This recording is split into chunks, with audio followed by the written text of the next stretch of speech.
Did you know that 1/3 of all primetime internet traffic in South America was on Netflix? How about you watch The Squid Game, The Crown, or Bridgerton?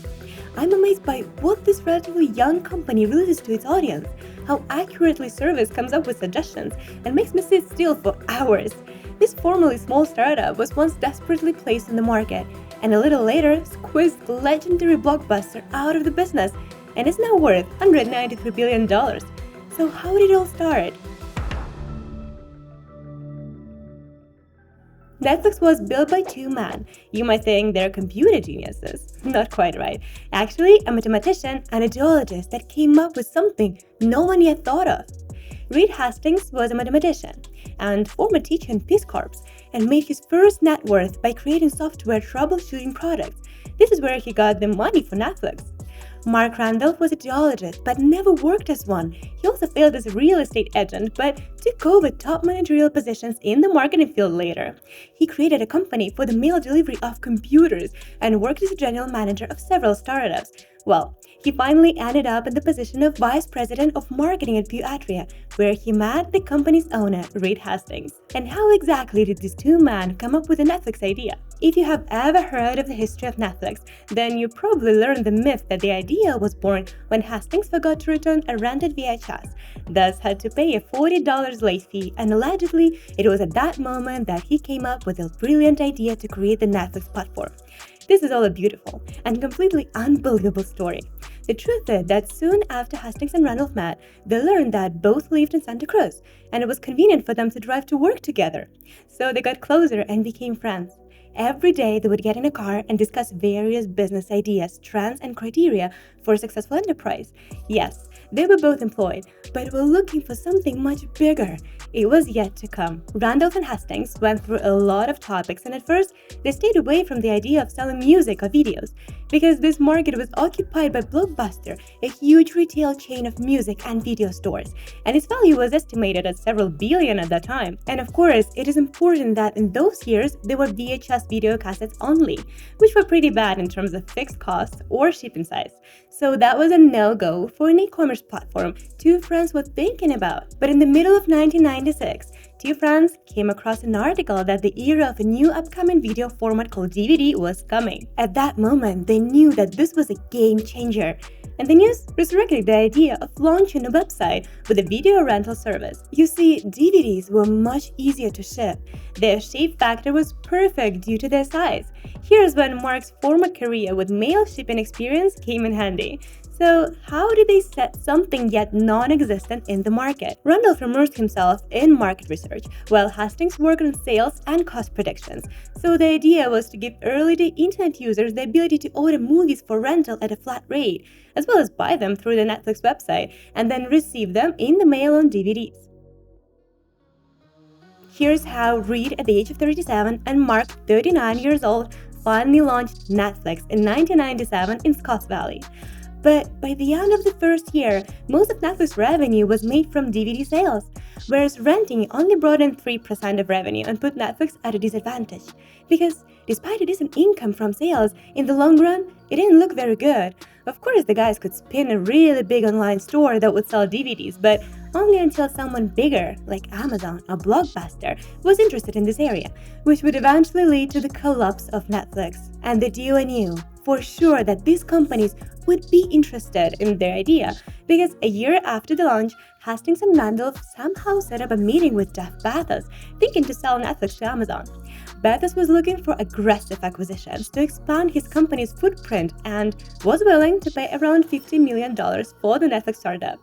Are you thinking, how come the duo didn't sell the idea? Randolph thought of this as a reasonable decision, because just imagining competing with Amazon, which had about 600 employees and nearly $100 million in book sales, was insane. They've been mulling over the pros and cons of the deal, with the book giant for a while. Yes, they could make and split the money by turning Netflix over to a big company, but it didn't seem like the right time to give up. So Hastings, who owned 70% of the company because he invested $2.5 million, decided to turn down the takeover offer and shut down the DVD sales business because Amazon would have bidden them anyway when it entered the DVD market. And Hastings wasn't going to wait for that moment. Instead, they knew something not many people were thinking about at that time.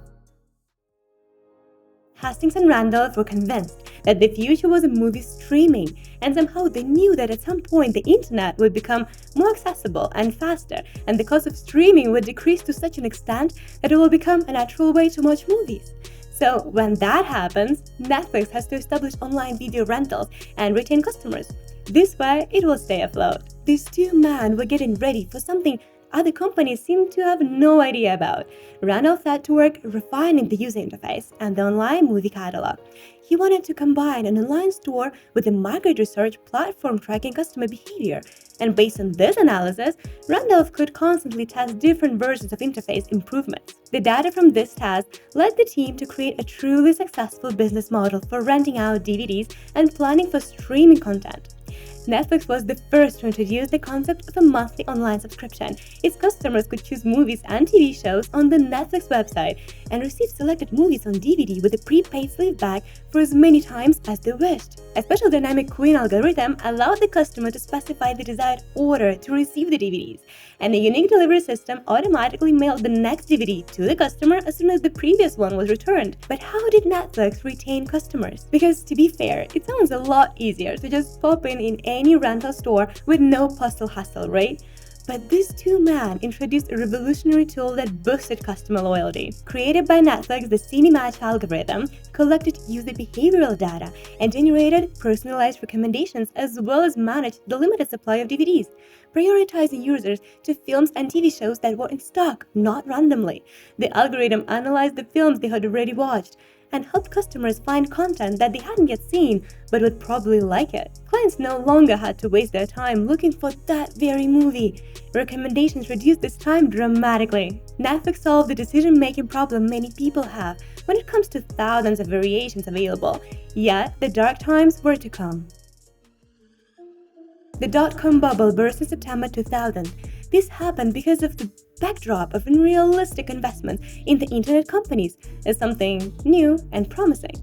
But when everything fell apart, many companies simply went bankrupt, such as Stan Lee's SLM, and Netflix fell from $1 million in profitability to $100,000 in a year. At that moment, Hastings and Randolph thought about how good it would be if their income reached the level of at least one Blockbuster store. But Netflix unfortunately suffered only losses. Desperate, Hastings and Randolph offered their company to Blockbuster for $50 million. Don Antico, Theo of Blockbuster, openly laughed at them, considering their product to be overpriced and simply a joke. So how did Hastings and Randolph manage to squeeze this very market giant off the business that just laughed at their company? It was simple. They didn't have to do anything but continue working, because they soon realized that the foundation upon which Blockbuster was built was much more fragile than it seemed to the rest of the world. Blockbuster always operated the old-fashioned way, preferring a don't fix or touch until it works approach. In only 9 years, the giant Blockbuster, which at that time had 6,500 stores, declared itself bankrupt. The reason was serious losses, rent, people, equipment, a debt of $900 million, and strong competition from Netflix. Now back to two friends that kept working after being rejected in 2000s. Following the company's IPO, Netflix first reported its earnings in 2003, earning $6.5 million and $272 million in revenue. A year later, the company made 7 times more profit, making only 2 times more in revenue. Here's when a mathematician's analytical thinking helped out a lot, and the company managed to reinforce this value. Now, Netflix was ready for the next big step. Randolph left his position at Netflix in 2003, admitting that he preferred the initial stage of development. I like chaos. I love the fact that you are working on hundreds of things at the same time. Interestingly, one of the founders of Starbucks did the same. And it's normal. Some people like to create a business more, and others like to develop it. And entrepreneurial skills differ accordingly. In 2007, Netflix launched an online streaming service for media, movies, and TV shows. And 3 years later, there were no more DVDs, only streaming. Of course, by the end of the year, Hulu and Apple picked up the trend. So, in an attempt to retain viewership, Netflix did a little trick. The company entitled all its DVD subscribers to an unlimited streaming service at no additional charge. In 2010, Netflix focused primarily on streaming. This is when Blockbuster filed for bankruptcy. They could no longer make it work. But you know what? The same thing could have happened to Netflix if it was not for their next move. Netflix was signing on almost every studio to broadcast their content because for some time the service believed only in distribution.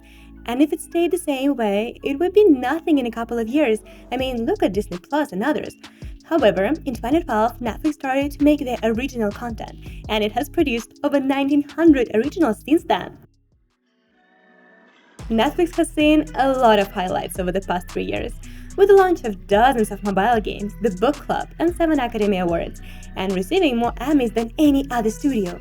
But difficulties arose last year. There were almost 200,000 fewer viewers than at the end of 2021, and Netflix had to lay off 450 employees as part of the cost-cutting plan. And it was not just it. Netflix developers also revealed that about 100 million subscription users around the world were sharing their passwords with other people. This news hit hard. Netflix share price fell 35%. So Netflix began charging for additional users and implementing stricter password sharing protection rules. But it didn't give up. To make up for this mess, Netflix reduced subscription prices in more than 30 countries. Netflix founder Reed Hastings is still part of the company to this day and is a major contributor to the development of Netflix. Mark Randolph left this position in 2003 and sold all of his shares because, as he claimed, he enjoys the early stages of the company's development.